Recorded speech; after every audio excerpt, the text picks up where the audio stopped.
29 points, tying a career playoff high. His name is Norman Powell. He arrived with the Portland Trail Blazers at the trade deadline, and he pays dividends as the Blazers dominate. Going away, win by 20 points to tie the series. It has now turned into a best 2 out of 3. Allow me to reintroduce myself. My name is Ro, right here in Studio V. It is Playoff Central Live, presented by State Farm. I got two coaches with me that know exactly what they're talking about. One right here, Lloyd Pierce, the future coach of the year. The other, Sam Mitchell, the 2006 coach of the year. We just witnessed the Portland Trail Blazers with Dame Lillard, who came in averaging 37 points per game, only scored 10 in this one. Coach Pierce, if I tell you that before this game, Dame's only going to score 10. He's going to go 1 for 9 from the field, but they're going to win by 20. What do you tell me? Other players stepped up, and I think you saw that obviously with Norm Powell. But I think overall what they did today, they adjusted. They made the adjustments they needed to make defensively especially, but they got contributions from everyone. And so when you were able to get the defensive stops, they took the ball out of Nurkic's hands, they forced others to beat him, and the others didn't do that today for Denver. But they were able to get out and run. They were able to share the basketball and move the basketball. And they had everyone step up. Robert Covington with 9 points. Every other starter was in double figures, and Carmelo off the bench with 12. That's the full balance of their roster and their team, but they have to get stops in order to propel and move forward in this series. Well, they definitely got stops when you hold the team way below their per-game scoring average. By the way, happy birthday to Carmelo Anthony. He turned 37, had 12 points in this one. Coach Mitchell, we know Dame can score. However, he did finish the game, 10 assists, being able to do different things, although he wasn't having the best shooting night. Yeah, bro, that's a question that all coaches ask players. What do you want to do, especially guys who score? What do you want me to do with you when you're not scoring the basketball?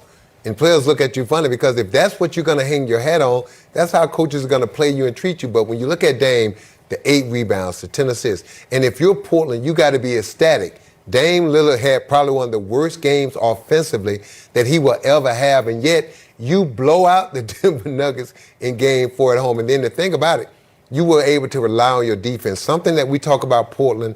We don't talk about Portland's defense, we talk about their offense. If they can bottle this defensive effort tonight and travel with this to Denver, and let's say they get past Denver and can play this type of defense, who knows how far this team will go? Because we know those two guys in the backcourt can light you up. Their whole thing is, can they play enough defense and rebound enough to hang with the upper echelon teams in the Western Conference? Tonight they did it, and now they got to take this defense on the road.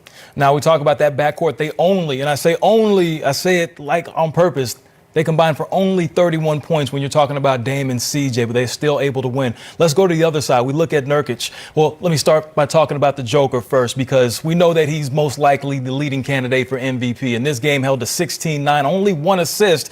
And in the previous game, we saw Nurkic. He got into foul trouble. He fouled out in the previous game. He was able to stay in the game. Talk about some of the things Portland did defensively to keep the Joker in check. Yeah, it's obvious that the best matchup that Portland has is the big fella, Nurkic. And to keep him isolated on Jokic as often as you can is really important.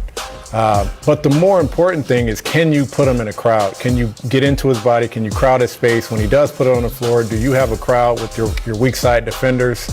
And when you trap, you have to trap on the pass, on the catch, as aggressively and as intentionally as you can. And I thought Portland did that tonight.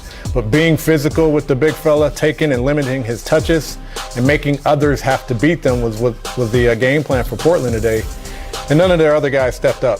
So really show a crowd for Nurkic, take away his facilitating, but put the weak side defenders in a position that everyone else has to make a play. You see Covington fall for the fake there, but he's really just trying to keep the ball out of Jokic's hands.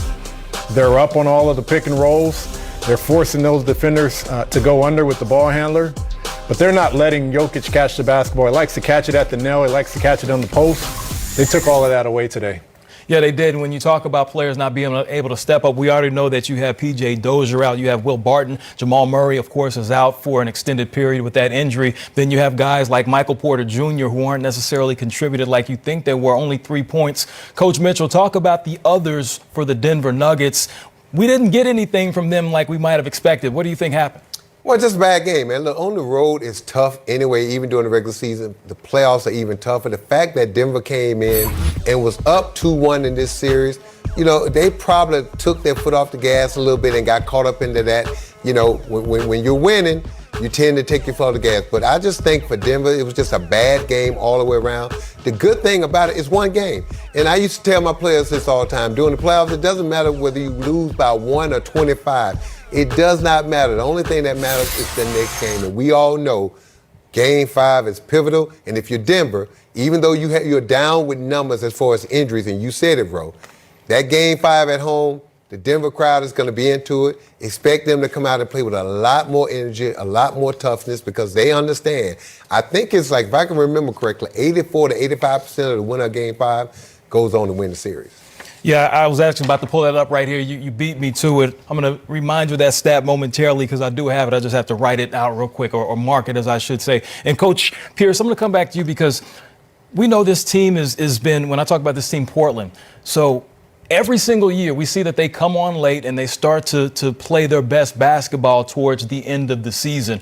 Kind of like what we're seeing now. They have these games where they feel like maybe they're about to be eliminated. They seem to play best when their backs are against the wall. Going into Game 5 on the road, do we expect to see this Portland team take that same step and step up again?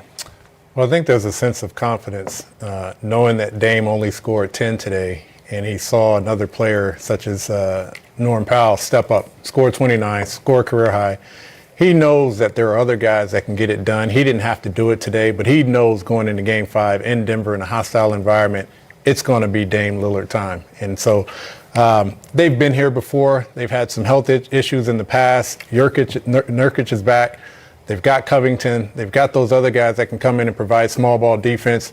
But at the end of the day, it's going to be Dame and CJ that are going to have a big game in Game 5 in Denver. Yeah, and Coach Mitchell, you mentioned that number. Teams that win Game 5 of a 2-2 best-of-7 series go on to win that series 82.5% of the time, so your numbers were very close. Speaking of numbers, Norman Powell matched his playoff career high with 29 points. We saw what he did in years past with the Toronto Raptors, played really big in the bubble.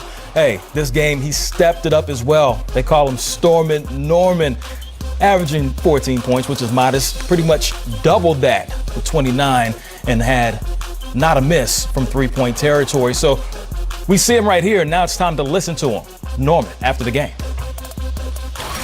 Congratulations, first of all. You guys had a sense of urgency. Tell us your plan going in, because you played like a desperate group and you pulled away in the second half. The plan was to put a complete 48-minute effort out there. Last game, we had spurts, 5-10 minute spurts, and then we had some lulls for 4 or 5 minutes where they were able to make their run and sustain that. So the focus was just continuing to compete hard for the full course of the game. Norman, everybody's going to talk about your 29 points, and yes, they were truly special, but what I love was your defense on Michael Porter Jr. You have done an excellent job of chasing him around screens, making him uncomfortable, and not giving him them catch-and-shoot looks that he thrives on.